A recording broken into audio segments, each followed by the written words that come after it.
Les designs modernes devraient être esthétiques, pratiques, fonctionnels. Ou complètement l'inverse, si tu détestes l'humanité. Des aires de jeu carrément créées par des gens qui ne supportent pas les enfants aux toilettes qui dégagent une aura très menaçante. Aucun endroit n'est à l'abri du fléau d'un mauvais design. Sur ce, découvrons d'autres concepteurs qui méritent d'aller tout droit en enfer pour leurs idées.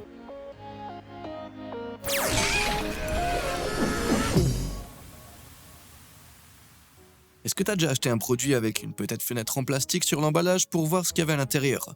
Tu te dis que ça te montre exactement ce que tu achètes, non? Ça te donne confiance dans le produit, pas vrai? Eh ben pas toujours. Comme l'a découvert un pauvre enfant, il a reçu pour son anniversaire le kit Shimmer and Sparkles Big Shambhala Bracelet. Mais en sortant le plateau en plastique de la boîte, il est tombé sur ça. C'est dingue à quel point la taille du plateau et de la boîte trompe complètement sur la quantité de perles qu'il y a vraiment. Au début, je me suis dit qu'aucun concepteur digne de ce nom ne serait aussi sans cœur et que ça devait être un montage. Mais non, d'autres ventes en ligne de ce kit montrent exactement la même énorme perte de plastique. Bon, je peux à la limite pardonner des crimes commis par des concepteurs sur des produits basiques, mais je peux pas pardonner ceux qui jouent avec ma perception de la nourriture via l'emballage. Par exemple, regarde ce délicieux steak de bœuf Kobe. Le bœuf Kobe vient de Kobe, au Japon, et c'est l'un des plus haut de gamme du marché, avec un prix moyen d'environ 200$ le steak, mais celui-là coûtait moins de 30$ d'après l'utilisateur Reddit Rogi. Je me demande pourquoi. Ah bah je vois, ils l'ont simplement utilisé la manchette de l'emballage pour masquer la partie vide et faire croire qu'il y avait beaucoup plus qu'en réalité. Ça a l'air d'une affaire en or jusqu'à ce que tu rentres chez toi, que tu enlèves la bande en carton et que tu découvres toute la déception qui se cache en dessous. Je parie qu'il a même jamais mis les pieds à Kobe en plus. Quand il s'agit de nourriture, je me dis que quand je prends un bagel, crème, fromage et salade, je vois exactement ce que je mange. Ou du moins c'est ce que je croyais. Après avoir vu ça, je suis plus sûr de rien. D'un côté, on a l'impression qu'il est bien garni, mais celui qui l'a préparé a juste tout entassé d'un seul côté pour donner l'impression que c'était un repas satisfaisant. Je pense déjà avoir du mal à faire confiance, mais là... Vu que j'arrive pas à m'en sortir avec la viande ni les produits laitiers, je vais peut-être passer au véganisme. Ce haché vegan a l'air plutôt sympa. Ça promet même un incroyable tour de passe-passe, ou peut-être que ça parle juste de l'emballage, vu ce qu'on obtient réellement. Tu vas peut-être te dire, il a juste été tassé. Non, le papier sulfurisé en dessous montre qu'on est censé avoir exactement cette quantité-là de haché, comme si la nourriture végane n'avait pas déjà assez mauvaise réputation. En parlant de blagues, si tu veux plus de contenu pour te divertir et t'informer, oublie pas de liker la vidéo et de t'abonner juste en dessous. Bon, la petite autopromo est finie, passons au prochain crime du design. Notre société n'est pas super douée pour s'adapter aux besoins des personnes handicapées. Et avant que tu ne viennes protester dans les commentaires, ouvre grand les yeux sur ce gros raté de conception. Voici un pavage podotactile censé guider les malvoyants jusqu'à la route, sauf que le chemin se fait joyeusement interrompre par un banc gigantesque. Au lieu d'aider les personnes handicapées, ce passage risque plutôt de leur en créer un. Et c'est pas le seul. Apparemment, ceci est censé être une sorte de rampe pour fauteuil roulant, mais j'y crois pas une seconde. Déjà, c'est tellement pentu que ce serait impossible de contrôler sa vitesse en descente, et ensuite la rampe se termine à 30 cm du sol, ce qui ferait voltiger n'importe qui droit dans le mur. Donc soit cette rampe a un tout autre but, soit elle est pensée pour faire du fauteuil roulant extrême. Même si la dernière image peut te faire croire que les escaliers sont plus sûrs, ceux-ci ont carrément l'air de mener tout droit en enfer. Les motifs rendent impossible de distinguer où se termine une marche et où commence la suivante. Je crois que je vais tenter ma chance avec la rampe de la mort, merci bien. Une salle de bain devrait être un endroit relaxant où tu fais ce que t'as à faire en toute tranquillité. Mais c'est visiblement pas ce qu'a pensé la personne qui a conçu ces cabines de toilette. Pourquoi est-ce que les portes sont installées si haut qu'on peut carrément voir la personne assise sur le trône? C'était quoi leur raisonnement? Je sais que dans les toilettes américaines, il y a souvent de grands espaces en bas des portes pour faciliter le nettoyage et décourager les gens de se livrer à des activités illicites.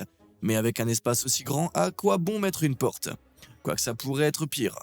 À l'Université des sciences et technologies de Wrocław, le concepteur a décidé que tout le monde à l'extérieur méritait non seulement une belle vue, mais aussi un banc pour assister au spectacle.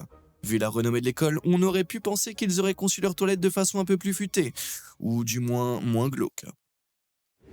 Mais peu importe à quel point les toilettes publiques peuvent être bizarres, elles n'arriveront jamais au niveau de celles que tu peux trouver dans certaines maisons, comme par exemple ce qui se passe ici. L'utilisateur Reddit LC8 visitait une maison quand il est tombé sur ce truc atroce censé être une salle de bain tenante. La personne qui l'a construite n'a clairement pas pensé une seconde que la notion d'intimité pourrait poser souci, ou que ce serait légèrement flippant.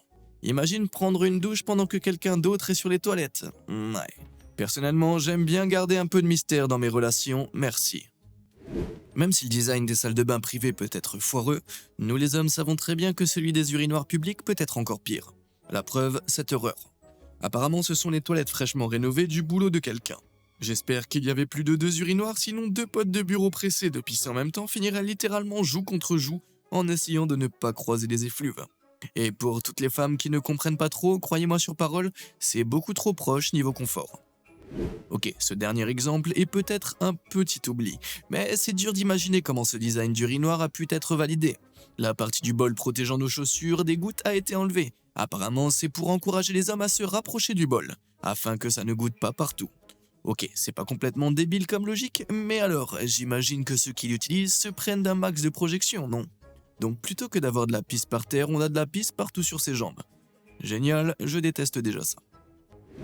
Mais les pires designs de toilettes sont ceux qui se fondent sur des jugements totalement foireux comme celui-là.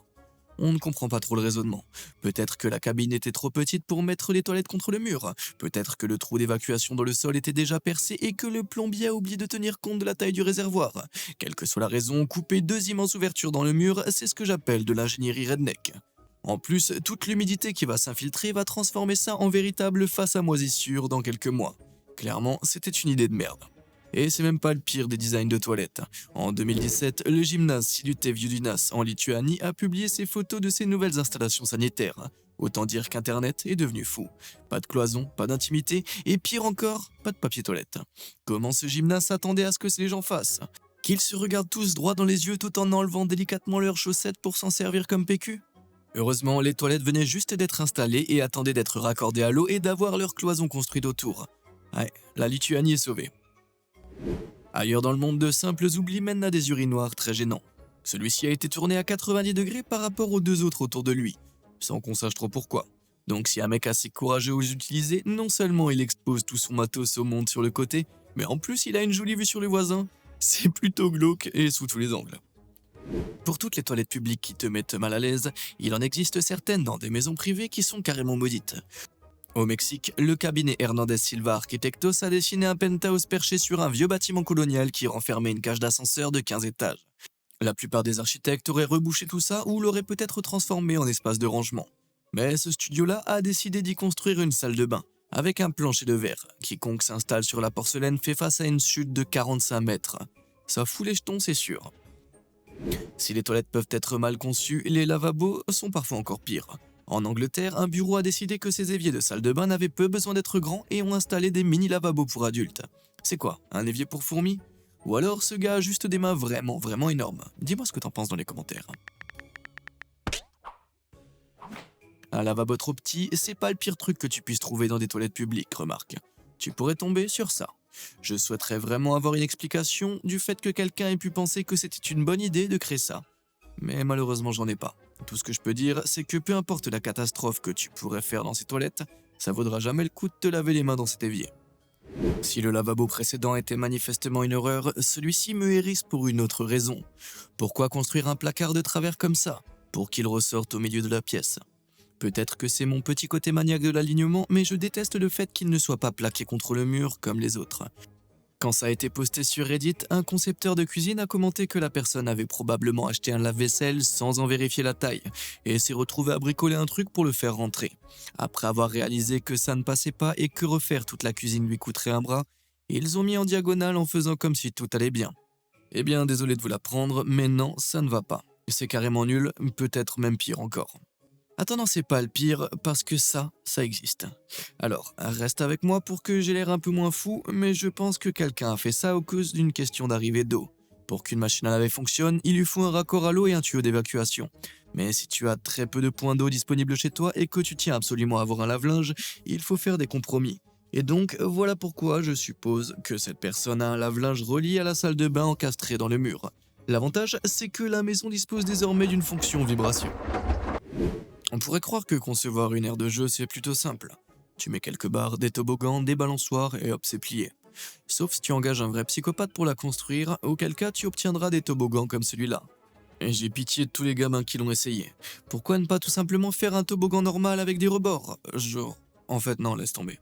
Ça, c'est pas un toboggan, c'est un saut de la mort. On voit la peinture sur les bas qu'il a été arraché de son ancrage. S'il était encore dans le sol, j'imagine que le toboggan serait un peu moins pentu et aurait l'air moins mortel. Tandis que ça, on ne trouve aucune excuse. On dirait que c'est conçu pour une chute libre à 90 degrés. Une attraction intitulée Premier traumatisme crânien de bébé? Bon, si l'enfant se cogne la tête sur ce truc, c'est toujours mieux que le mal de crâne qu'il aurait en voyant ça. On dirait que Mister Banana ne devrait vraiment pas être autorisé à s'approcher d'une heure de jeu à moins de 30 mètres vu ce toboggan placé de façon carrément inappropriée. Mais ça pourrait toujours être pire grâce au pouvoir de Photoshop. Ouais, qui peut avoir l'idée de faire un toboggan en râpe à fromage? Même à mon pire ennemi, je ne souhaiterais pas ça, alors à un gamin? Faire du sport, c'est génial pour améliorer sa forme, changer son physique et devenir super steak. Ce que ça ne peut pas faire par contre, c'est changer ta couleur de peau. Mais ça n'a pas empêché un ancien business nommé Fast Fitness en Australie de faire croire le contraire avec sa pub. Soit il y a eu un énorme quiproquo entre cette salle de sport et l'agence de pub, soit c'est la plus grosse transformation avant-après de l'histoire. D'après la science, on considère en général qu'une personne avec un visage plus symétrique est plus attirante qu'une personne comme moi dont le visage est asymétrique. Ça doit être vrai, mais quand on voit ce concept sur un présentoir en magasin, c'est juste hilarant et malaisant. Heureusement qu'il s'agit juste d'une image miroir d'un des côtés du visage de la modèle, pas d'une tentative de l'homme pour créer la femme parfaite qui aurait mal tourné. Imagine tomber sur cette affiche de visage ultra large, te dire que c'est une erreur de design, puis croiser une femme qui a vraiment ce visage juste à côté de toi. Ouais. Ça t'est déjà arrivé de verrouiller ta porte pour avoir un peu plus d'intimité? Alors sois content de ne pas vivre dans cette maison. Malgré la présence de deux verrous, la personne qui les a installés a oublié de prendre en compte que c'était une porte coulissante. Ouais, aucune intimité possible ici, à moins que cette famille ait payé pour qu'on installe l'illusion d'avoir une intimité. Dans ce cas, c'est de l'argent vraiment très bien dépensé. Est-ce qu'il y a quelque chose de plus frustrant que des produits emballés de manière complètement inutile? Comme quand Amazon t'envoie un colis 1000 fois plus gros que l'objet demandé, ou quand t'achètes un truc qui est presque vide, simplement conçu pour donner l'impression qu'il y en a plus. Eh bien, un de nos super spectateurs, James Innes, a peut-être déniché le pire exemple de tous. Il m'a envoyé cette photo d'un médicament qu'il doit prendre. Le souci, c'est que c'est un seul comprimé, livré non pas avec une, non pas deux, mais 4 couches d'emballage différentes. Qu'est-ce qui cloche avec une simple plaquette? Pourquoi chaque pilule doit être emballée et protégée individuellement comme ça? Je connais des enfants qui n'ont pas autant de couches de protection. Est-ce qu'il y a une raison médicale hyper importante derrière tout ça? Si tu as la réponse, dis-le moi dans les commentaires, ça m'intéresse et ça intéressera peut-être pas mal d'autres personnes aussi. Aussi gaspilleur que soit l'emballage de ce comprimé, j'ai trouvé encore pire. C'est censé être un pot d'eyeliner, mais la quantité réelle de produit, c'est juste ce petit creux, gros comme une pièce de monnaie, qui ne remplit même pas un tiers du pot. Alors oui, avoir un pot plus grand, ça aide à ne pas le perdre, mais pourquoi la marque ne remplit pas tout le pot de l'eyeliner, au lieu de gaspiller autant de place? Pourquoi ça me rend si dingue? Je mets même pas d'eyeliner. Enfin, pas en semaine. Puisqu'on parle d'eyeliner, les grands yeux noirs et la bouille mignonne du panda en font l'animal idéal pour toutes sortes de produits dérivés. Mais quand cette personne a acheté une sucette panda qui avait l'air fun, elle n'a trouvé que le goût amer de la déception. Quel concepteur à la noix a cru bon de n'imprimer que la tête du panda sur l'emballage transparent? Sans ça, impossible de deviner qu'il s'agissait d'une sucette panda. Et ça t'est déjà arrivé de prendre un objet pour un autre et de l'utiliser? Moi, je me suis déjà mis de la crème à raser sous les bras au lieu du déo. Je compte plus le nombre de fois d'ailleurs. Rien de dramatique, mais si tu attrapes ce truc en pensant que c'est une boisson savoureuse et que tu essayes de le boire, là c'est un peu la cata. Malgré la couleur et le long qui lui donnent un côté jus d'orange, c'est en réalité un nettoyant pour le sol. Ouais, un jus d'orange interdit avec une petite touche de javel en bonus. Pour devenir architecte agréé, tu dois passer plusieurs examens et décrocher un diplôme durement gagné. Donc on s'attend à ce que la plupart des architectes soient plutôt malins, non? Eh bien, peut-être que celui qui a conçu cette maison à Indianapolis avait simplement passé une très mauvaise journée. Il a prévu 2 portes doubles sur la façade, choix déjà bizarre, mais en plus l'une d'elles est bloquée par un escalier énorme. J'adorerais voir la tête de l'architecte au moment où il s'est rendu compte de son erreur. Ça fait se demander ce qui pourrait encore clocher dans cette baraque. Ceci dit, c'est pas pire que certains designs qu'on trouve dans des bâtiments publics. Dans cette école, ils ont réussi à installer un ventilateur au plafond sans voir que les pales étaient clairement bloquées. Peut-être que c'est pas un ventilateur en fait, peut-être que c'est le mécanisme d'autodestruction de l'école. En appuyant sur ce bouton, le ventilateur détruit ses poutres et fait s'effondrer tout le bâtiment. Problème résolu. On peut seulement espérer qu'un système de ce genre existe dans un centre commercial parce que sinon je risque de vouloir le démanteler brique par brique. Pourquoi, au nom de tout ce qui est sacré, installer une rangée de lumière comme ça? Ça leur coûtait trop cher de bien les espacer et de les aligner? Mon petit côté, j'aime bien quand tout est net et ordonné et en train de hurler à l'intérieur de moi. Même si ce design de lumière n'est que pur chaos, on ne peut pas dire qu'il n'ait pas fait un minimum d'effort ici. Dans certains lieux publics, écoles, bibliothèques, etc., il y a des horloges reliées au réseau électrique. C'est super pratique quand on oublie souvent de changer les piles, mais beaucoup moins si tu dois poser un gros poteau devant comme celui-ci. La personne qui a pris le temps de peindre les chiffres sur le poteau pour qu'on voit encore l'heure a plus de patience et d'empathie que je n'en aurais jamais. Et je me demande même si la personne, fan d'horloge qu'on ne peut pas bouger, a décidé qu'on ne pouvait pas non plus déplacer ce panneau. Repéré à l'aéroport international de Minneapolis-Saint Paul, il semble qu'un petit chantier temporaire et un panneau totalement inamovible aient conduit à ce compromis spectaculaire. J'ai envie de croire que les gens sont assez malins pour déduire ce qu'indique ce panneau, mais j'imagine que le personnel de l'aéroport doit se faire poser plein de questions pour ceux qui ne voient pas tout le texte. Tant qu'on parle d'aéroport d'ailleurs, t'as déjà réservé un siège côté hublot pour te retrouver sans hublot du tout? Et ouais, si tu le savais pas, quand tu choisis un siège fenêtre, ça ne garantit pas que tu aies une vraie fenêtre. Si tu voyages en classe éco, sache que l'intérieur de cette section de l'avion est conçu pour caser un maximum de passagers.